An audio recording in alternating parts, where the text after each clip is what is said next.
Yes, okay, so it's a pleasure to have some of you in the room here with us in Brussels, and some of you online, so it's a great opportunity to exchange, I hope, and we're going to give a presentation of work that's been done by both OneTandem and ourselves at EFIS Centre, often in collaboration, so it's never a one-man show or a one-woman show in projects nowadays.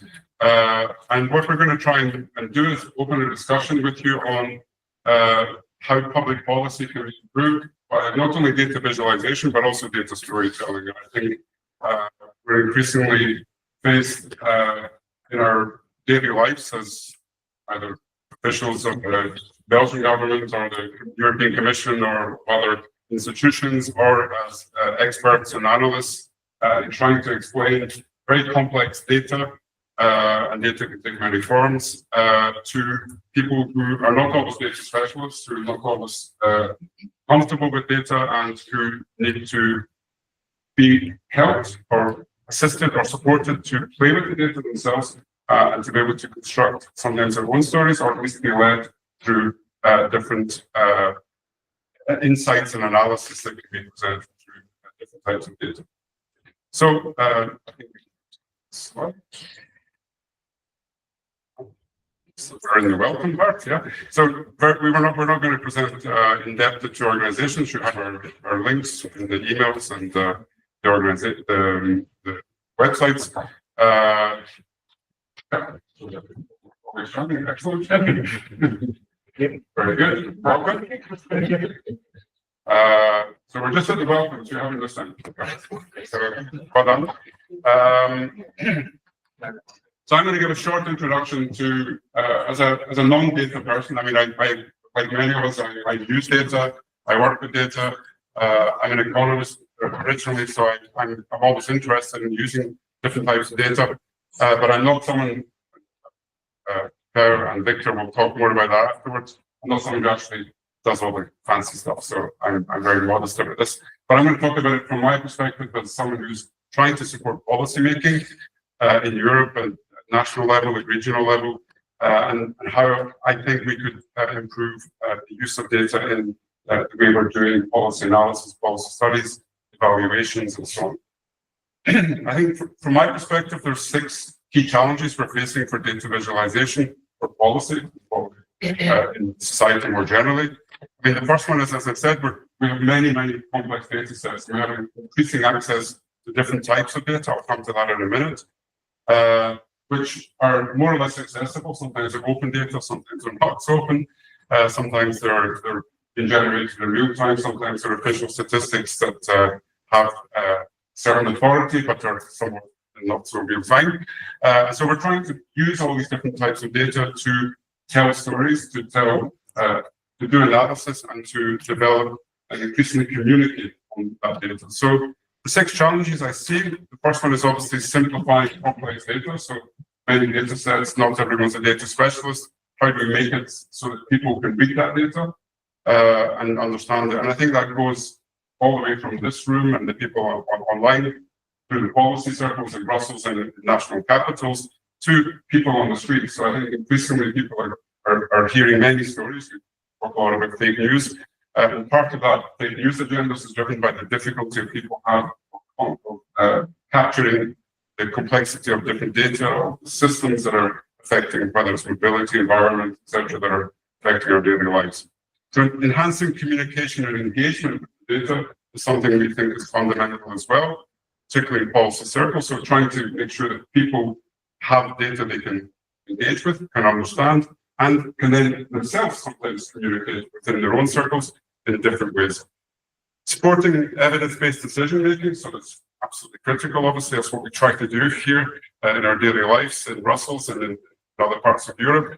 And I think that's something that we're increasingly seeing, that we're, as experts, as consultants, as advisors, we're seeing the Commission and other national authorities asking us to bring more data into our analysis, mix it with qualitative sources, and use it in that way.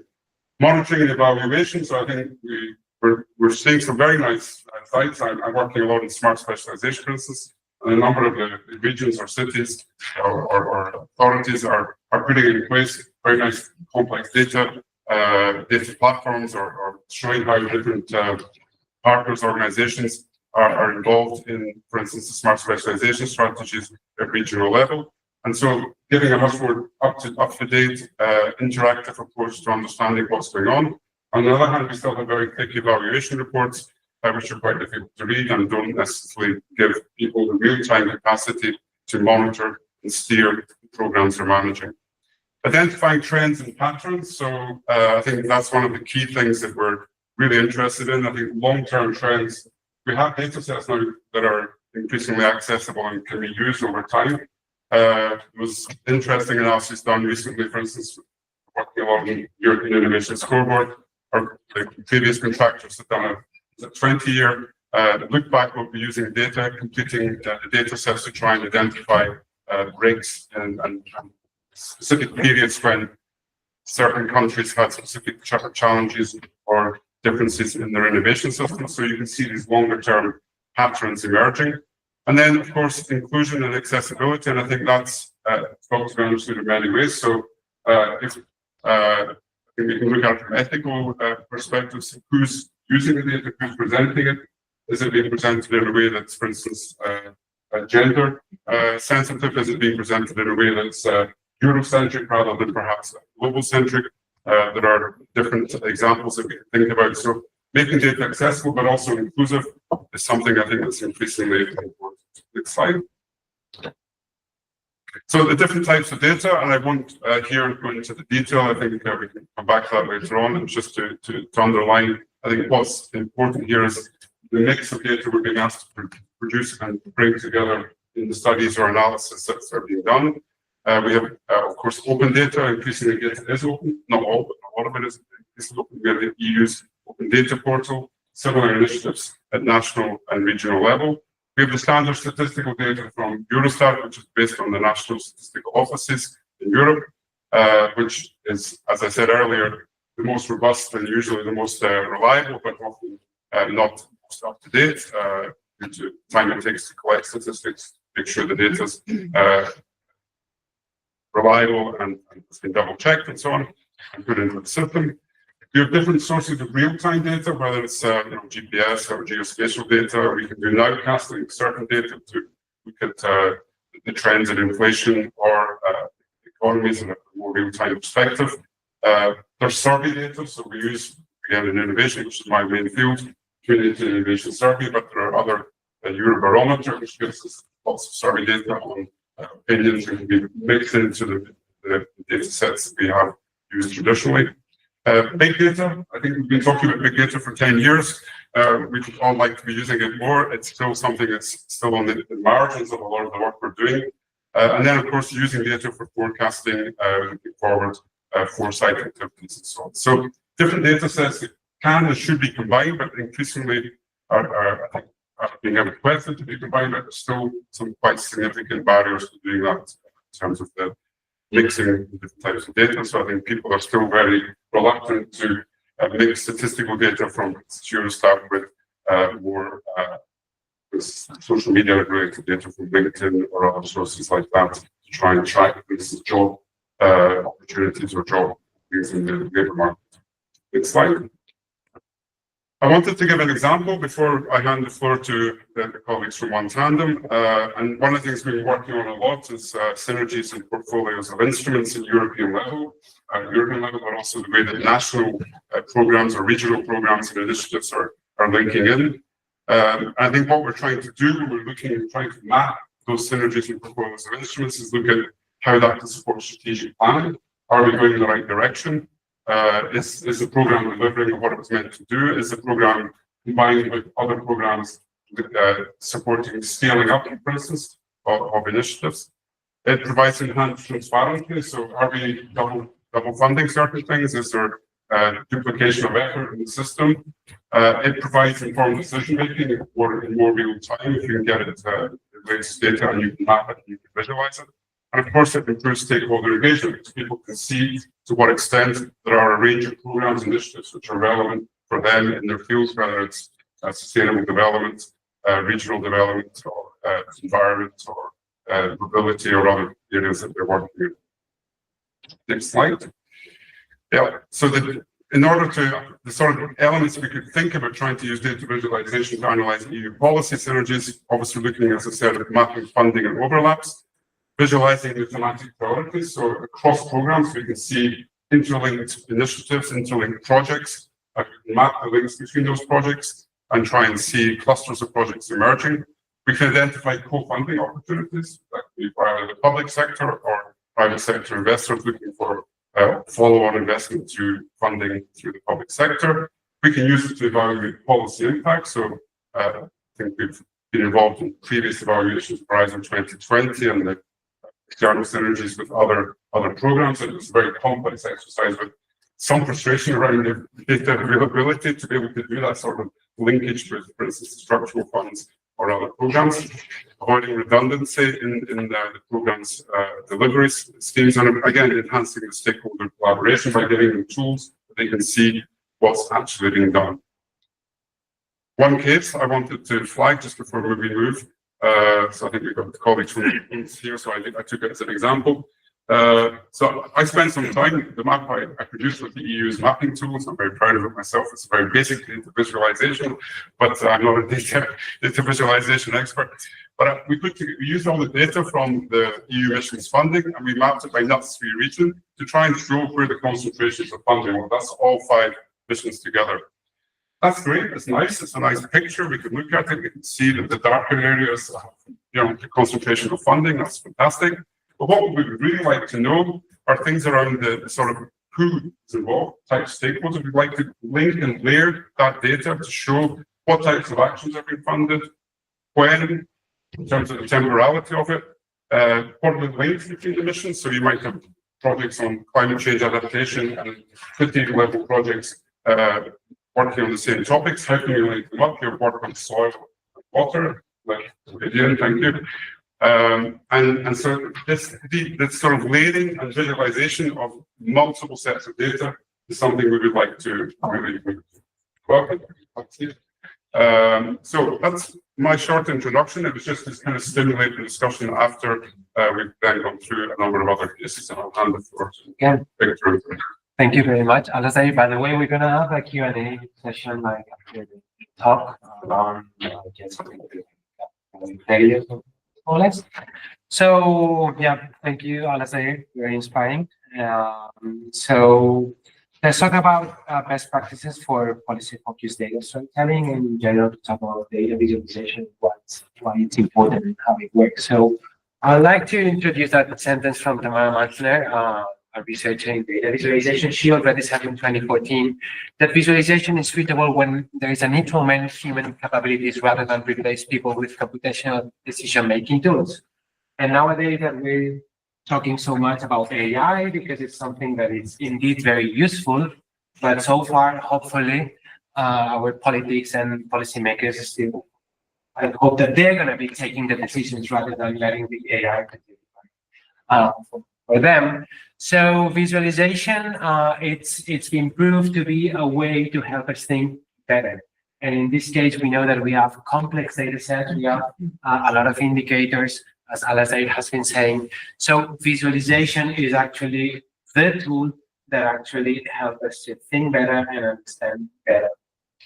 So in terms of visualization, we foresee that there could be 2 different use cases. We foresee that, first of all, those policymakers, that people that analyze policies and so on, need internal tools to better understand that data and to take those decisions. But at the same time, we also believe that there's that need of having visual tools, in this case, public tools, to strive for transparency and accountability, something very, very, very important. So having said so, now we're going to be showing some projects to highlight some of the best practices related to data visualization, and that we're going to be talking about complexity and engagement. So first of all, I would like to talk about complexity. So as Alasdair was saying,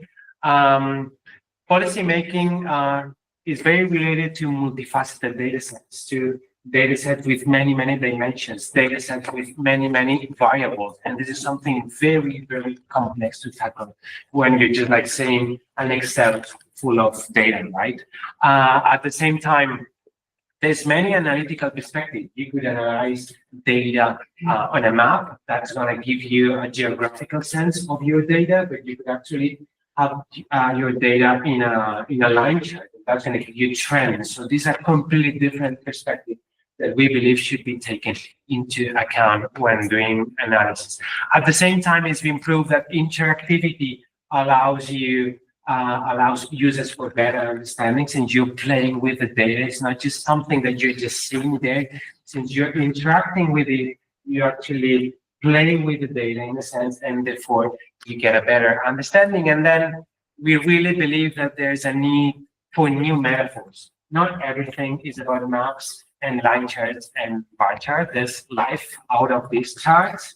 And there is this so-called, that we need to be close to the users, and users are very well trained to use these so-called charts that have been there for many, many years. But at the same time, I think that, we have the mandate to help people, especially policymakers, to, use even more complex data visualization so they can take advantage of what can be done nowadays. And in this case, I would like to show you this project that we developed. This project is called the Web Nexus Index. This was developed by for us at OneTandem, and it was for a group of researchers in South Africa and also in the Netherlands. And basically, they designed this index, this composite index called the Web Nexus Index, which is basically a composite index of data related to availability of water, energy, and food. And they claim that governments should actually take decisions on the three of these topics together rather than taking them as separated sites, right? So in this case, we've got, you can see here, we've got a map of the wall in 3D that you can explore. It works very well in mobile, right? So right now we've got new devices, and indeed we all work with our computers. We're very often, we all know that we are very often engaged with our phones. So, having responsive visualization, in this case, this works very well in mobile. But as you can see, we've got the water pillar, we've got the energy pillar, we've got the food pillar, and you can see here, again, the multifaceted, and again, what I was saying, the different perspective. Here we've got the map to see which countries perform better in food. But at the same time, we've got these little short chart that helps you to see more or less the ranking in these pillars, right? So we've got the two things in just like one view, and you can very easily switch from one indicator to the other. Or if you're interested, you can go to whatever country you may be interested in. You could, for instance, come here and go to Belgium. You can click, and then you could see, and here, that screen is not working very well, but if you actually see it at the website yourself, you'll see that this is a ranking. You've got a bar chart over there, and it's very easy to spot that in this case, Belgium falls in the 50th position of the Web Nexus Index, and so on. And then we can actually compare the availability and access of these different pillars, these different indicators. So overall, we've got a tool. I don't want to say that this is just a website, this is an app. And in this website, as you can see in the menu here, we have options to see rankings, right? So we can see the rankings of the different countries, and we created these different glyphs to explain how these different pillars, how these different indicators perform for every single country. And we've got the view of trends, and in this case, you usually think of trends as a trend chart. Since we don't have data from many different years, we have this idea of interactivity. So we've got the ranking, we've got bar charts, but then when you hover over the different countries, then we highlight them in the different years. So these are different ways of using interactivity, of using in this case, batches, because it didn't really make sense to have a line check with like more than 200 countries, right? So, what else? So finally, I would like to show you again, just like a new metaphor, for instance, and I would like to introduce you to something like this. This is called a parallel coordinates chart, and it looks like a mess from the very beginning, but you take a careful look to it, you can see many things from this chart. What we've got is 5 different variables, right? And then for every single variable, we've got the range, its own axis, and then every single line represents one country. So we can connect the dots, right? So it's very easy to spot and to see that in the food pillar, there's one country that is a clear outlier, right? And we can hover over it and we can see that this is Ireland, and in the energy pillar, there are 2 different outliers, Norway and Iceland. And this is all very interesting. But the cool thing from this chart is that you can highlight, you can select just like an area of one of the dimensions, right? So right now I'm just focusing to the richest countries, to the ones with the highest GDP, and then we're seeing interesting patterns emerge. We can see that in the energy patterns, there are 2 of them that are indeed in the highest values, in the highest positions, but then we've got a few of them that are at the bottom. So that's interesting in terms of understanding how these indicators, how this country performs. And indeed, you could create yet another filter just to see which are those countries, and these are Ireland, Luxembourg, Singapore, and so on. So all in all, this is a new metaphor. Indeed, it requires some understanding and some training, but it could be very useful to make sense of this multifaceted data set that we have been talking about. Okay, stage. Yeah, so Victor was talking about complexity, which is one of the important vectors when we talk about visualization. But on top of simplifying and communicating complexity, we also consider visualization to be a great tool to enhance engagement of the user. Yeah, and for engagement, we basically mean 4 things: transparency, accountability, findability, and yeah. So I'm going to share as well some more cases to illustrate each of them.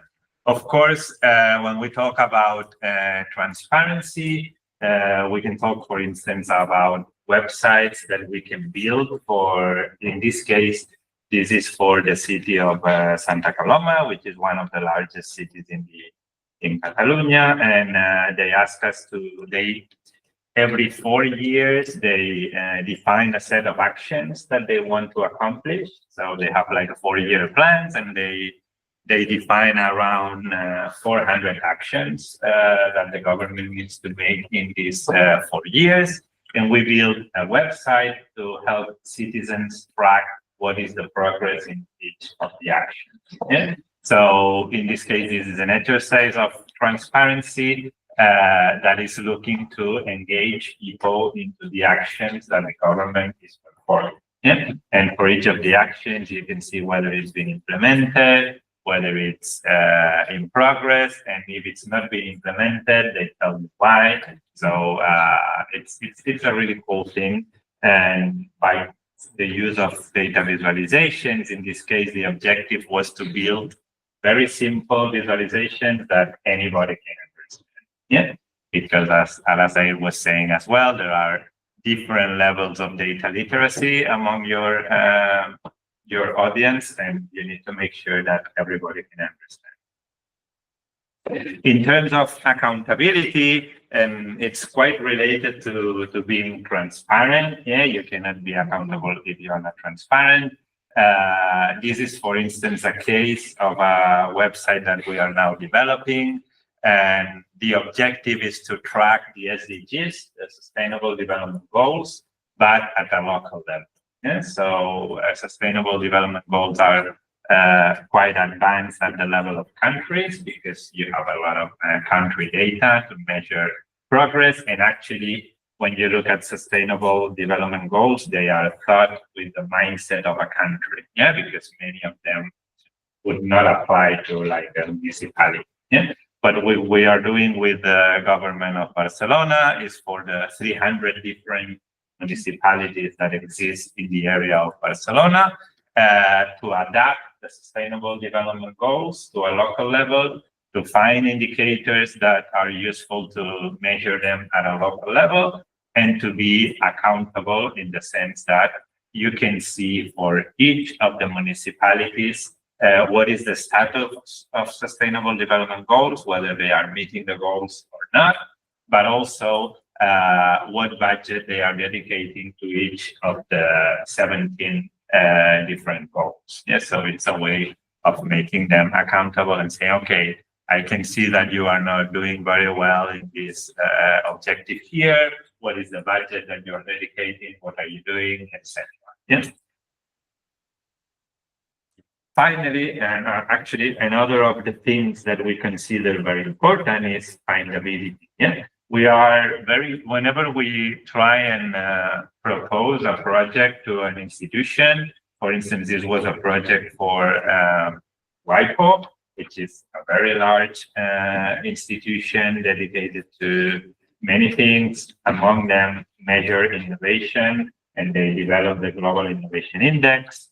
And the typical case is like they tell us, okay, we have a website, but mainly what we do is a PDF report. So every year we produce like whatever, 20, 30 page PDF report to communicate all this data that we've been gathering. What happens when you have like 150 countries? You need to produce 150 PDF reports. You need to send them to people, and the mindset we encounter many times is the PDF mindset. Not that whatever is not on a PDF doesn't really exist. So what we propose is, okay, a PDF is right for certain audiences, and it's true that sometimes some people will just prefer to be sent a PDF and open it and read it. But you are losing a lot of an important part of your audience if you just building a PDF. So what we did is to build a website where you can explore all the data interactively, where each country has an individual page.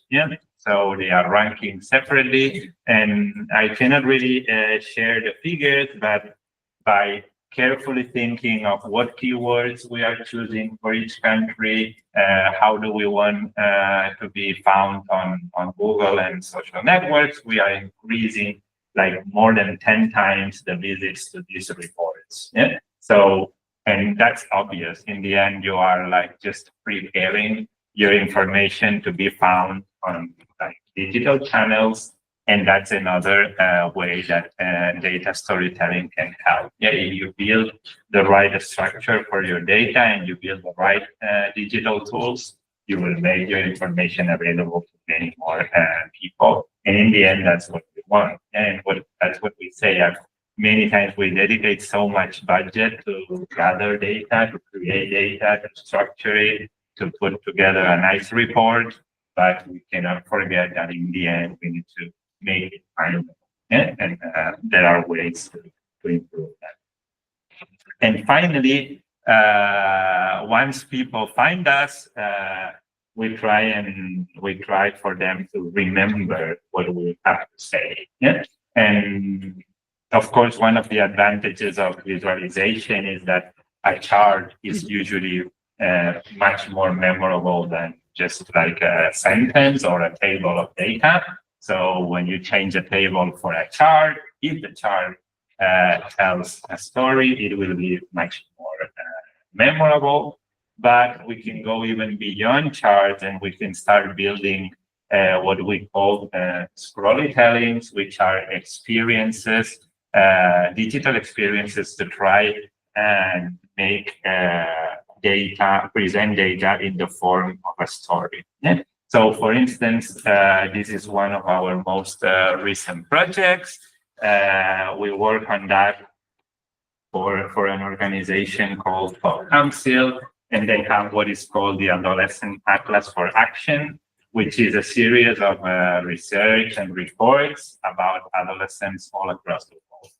One of those reports, their most recent reports, are about adolescent girls that live in sub-Saharan Africa, and that face particular challenges and opportunities. So the research is really interesting. They produce a nice paper, but they ask us to build a storytelling website to help communicate that to more people and hopefully make them aware of this problem. So what we did is what is called a scrolling, which means basically that as you scroll, new information is presented to you in a sequential way. Yeah. So here's the first movement that we can make. We can scroll and we can start investigating the different girls' profiles that they define in sub-Saharan Africa. So there are different types of profiles of girls, each of them with a particular name and with a particular situation. So for instance, we can see that the most common one is Grace with 40%, and it's a girl that is in school, it's not working, no child, nothing else. Yeah. But we can, for instance, start playing and see what's the situation in Cameroon. Yeah? And we can see how the data changes as we select different countries. Or we can filter by age, and we can see that the situation of girls can be different depending on the age. Yeah. So it's explaining us something, but it's also letting us interact and focus on particular dimensions. We can keep on scrolling, and then we can get a more traditional view in the form of bar chart when we have a ranking, and we can see, okay, Grace is most common in Kenya, not so much as Imani, Marian, etc. But what if we are interested in, for instance, Imani? We can click here and we can resort the chart according to the profile we are looking for. What if instead of rankings, we want to focus on composition? So we can keep on scrolling and you will see that the chart transforms into a stack bar chart, which is more convenient to analyze composition. Yeah, so we can see what profile is most common in each country. Yeah, and then what if we now want to understand geographical patterns? Yeah, Victor was explaining at the beginning. No, there are different analytical perspectives into the data. So we can keep on scrolling, and you will see that the bar chart transforms into a map. Yeah. So, and for us, these transitions also are important. They are beautiful, but they are also important, you know, to show you that you can analyze things from the point of view of a ranking, or you can start analyzing geographical patterns, which is what you have in mind. Yeah, and here you can start seeing more presence in the south, etc. Different geographical patterns, and of course, you can change the profile as well and investigate the geographical patterns for different kinds of girls. Here on the left, we are explaining the story. And finally, the last option that we give you is, okay, geographical patterns are okay, but up to now, we are just showing one variable. What if we try to correlate the presence of particular profiles depending on the situation of girls? Yeah. So here, what we are seeing is like a more advanced analysis, for instance, trying to see if the percentage of girls married affects the percentage of girls that go to school, and we can actually see that there's some sort of a trend. Yeah? And we can correlate that also with having children, or with working, yeah? Or with being in a urban settlement. Yeah? So we can see how by scrolling, we are presenting different information in a way that hopefully is memorable and also invites you to navigate the full report and the whole details.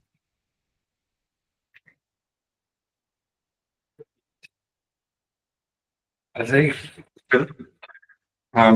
So we're going to just conclude with a case study on the European Innovation Scoreboard, which is a project we're working on with Ina and colleagues at DG Research and Innovation.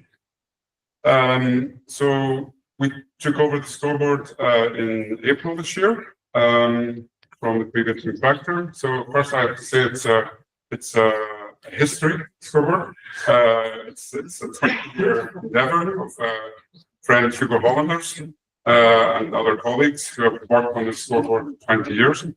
So we're very proud to be supporting and building on that past work.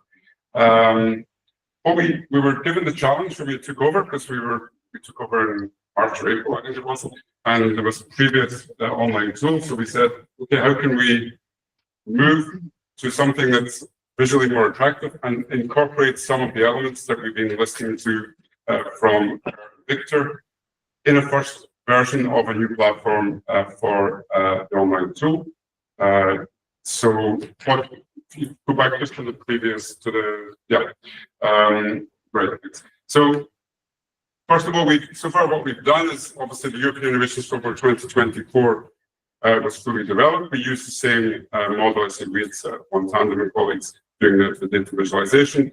For the Regional Innovation Scoreboard 2023, and just recently the Eco Innovation Index 2024 was added to the family, so that covers 27 member states.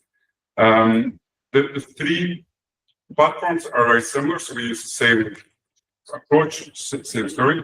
It's very much a work with the Commission services, I have to say, so it's very much a partnership with the Commission services and with all the experts involved, including colleagues from the consortium, doing different parts of the data collection, data analysis, and so on. In some ways, the Innovation Scoreboard is quite simple. We have 32 indicators.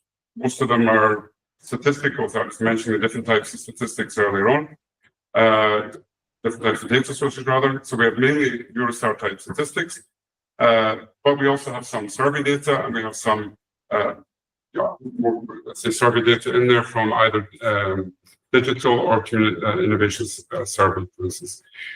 So what we're trying to do with the scoreboard is then provide people with, in this first version, so we hope over the coming years it will also evolve and some additional storytelling elements can be added into it. We've already given people the chance to actually play with the data, and I'll let Victor perhaps guide us through the layers that are there. Great, so basically, let me show you. So actually, we had very short time to develop the whole project, and it just did one thing. And in 2025, we still have a lot of ideas. But basically, if we talk about the EIS, as I was saying before, so and with the web nexus, basically here we've got this menu and allows us to navigate through the different pages, and we can. Here we've got the map and so on, but basically users could navigate very easily using actually any chart in the website. So you can actually click in a country here in the map or just in this bar chart. Just like by clicking there, you directly go to the country profile page, and then you've got all the information from the country. We compare the trend in innovation of that country to the overall index of the EU and so on. And then we provide these menus so you can search very easily the indicators that you might be interested in. And then we show the data, as I was saying before, the geographical perspective, this is one perspective, but then the rankings is yet another perspective, because maps doesn't really convey rankings. Maps should be used to convey geographical patterns, right? So over here, we can see the rankings and the different indicators. We can easily spot where the EU is spotted. Therefore, it's easy to compare whether that country is below or is above the value of the EU, or we can see the different trends, which is technically it's a very challenging issue. Basically, if you want to try to annotate a line chart, it's not that easy if you've got so many lines, and if you've got doubts, we can discuss about the technicalities. But apart from this, you see that you can do many different kinds of exploration of the data. But if we go to the main page of this EIS, I think it's important to understand that it's been designed in a way to convey very specific messages. So when we started with this project, we understood that there's these 4 groups of innovation or performance groups of countries, right? So we've got the innovation leaders, the strong innovators, the moderate, and the emerging innovators. And that's what we're showing with this map, right? Right after this map, what we've got is the ranking, because after understanding that there are 4 different groups, we thought that it's very important to convey the message that, hey, and this is the ranking, and Denmark is a country that is performing the best. Then we've got Sweden, Finland, and so on, right? We can definitely, we allow the users to change between the year of analysis, or we can allow the users to change the reference point of view, which is what we're seeing here with this little marks.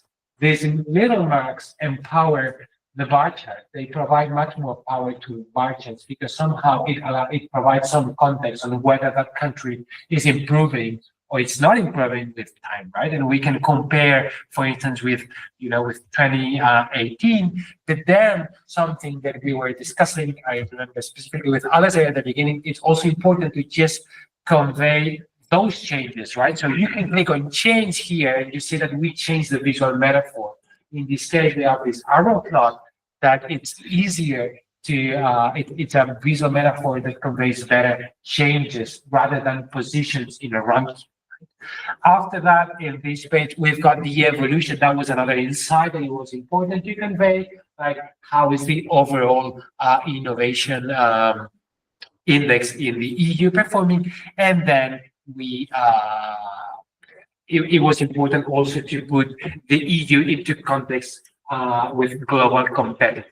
Okay, so there were different indicators because innovation is measured differently in other countries, different than EU countries. So that's why we have this chart at the bottom. So overall, the idea is that, hey, we've got a homepage that has been designed to convey very specific messages, and then we provide different pages, different visualization, different metaphors to allow anyone to inspect and explore the different data of it. That's it. Okay. I was just going to give an example. Oh yeah, that's So if you can go back to the scoreboard and pick Cyprus, which is this little blue bubble down there. Yeah, I would say that maps by default are not fair because maps depend on the size of countries, and size of country is nothing that we really evaluate usually, right? So that's another way of saying that, hey, maps are not enough just to provide data and try to make sense out of it. So just to conclude the presentation, I thought it was interesting to look at one country and look at it from the perspective of how, as we go forward with this European Innovation Scoreboard in future years, we can also perhaps build in additional storytelling. So if you're a Cypriot policymaker, research and innovation, you're extremely happy because Cyprus has been moving up in terms of performance over the last years and has achieved now a status that's actually above the EU average. It's now a strong innovator. So a strong innovation performance plus almost 40%, plus 10 points since 2017. So very strong performance over that time. And what's interesting, if you're a policymaker, is to understand what's driving that, So if we move down a bit on this countries screen, we can see the different performance indicators. Keep going down a bit more. That's great. And we can see a lot of investment has been going in, and we explained this in the report. So we had a number of box cases in the report. A lot of investment has been going in to the research system, into the higher education system, restructuring of the universities, the research centres, investment coming from the European Union, both through the structural funds and Horizon 2020 and now Europe and so on. So the attractiveness of the research system has been improving. We can see this in the little graphics to the right. Thanks for Henning. And we can then continue going through. So if we then go to investments, we can start to see that the trends are a little bit more variable. So with respect to 2017, almost all the trends are still positive, but we can see venture capital has not actually shifted very much. So we start to think, has this investment in let's call it the basic research system, has it started to feed into restructuring of the economy? Has it started to produce effects in terms of the real economy? There are some signs, so we can see R&D expenditure in the business sector has improved. Innovation expenditures coming from CIS a bit up and down, but improving as well. If we move to innovation activities block, again, we can see this is largely based on at least the first two blocks on Community Innovation Survey. We see quite significant jumps between two rounds of the innovation survey. We see some pick up in terms of patents and intellectual assets. So we see again some feeding into the economy, let's say. And then if we go to impacts, we see there, I would say the story is a lot more difficult to answer. So we see knowledge-intensive activities are improving, but we see the high technology, medium and high technology products have actually declined since 2017 as a share of the economy. And we see resource productivity and air emissions by fine particulates, which are, let's say, proxy indicators for the environmental sustainability, have actually not improved either. So the story we could start to build here, if we build in additional tools to the EIS platform, would be to allow the policymaker to make that sort of analysis themselves. They can do that here, but are there additional tools and ways of showing how, for instance, policy investments, which we don't yet have in the system, so it's one of the topics we'll be discussing in the coming months with the revision process that's ongoing. We don't yet have, for instance, all the data on investments coming through the structural fund, coming through Horizon. So these are elements we could build into the picture to show where, for instance, structural fund investments in Cyprus are being focused, the temporality of that, how that's maybe leveraged participation in Horizon 2020 and Horizon Europe, how that's then maybe being picked up by, for instance, venture capital or other public sector, private sector investments into the economy, or is having an impact on sustainable development goals around environment or other social indicators. So telling the story around these indicators is part of what the EIS is about. The EIS is a great tool. It's been there for 20 years. We can start having that long-term tracking. Hugo and colleagues have done the report on long-term trends, which is actually really interesting. So go and have a look at it if you haven't. But understanding the long-term trends and how policy has actually supported that, or how different actors in the system have actually supported the evolution, is something we think is still to be further improved and further capitalized on in the coming years. And I'll stop there and pass over to questions and answers. Great. Or discussion, whatever. Okay.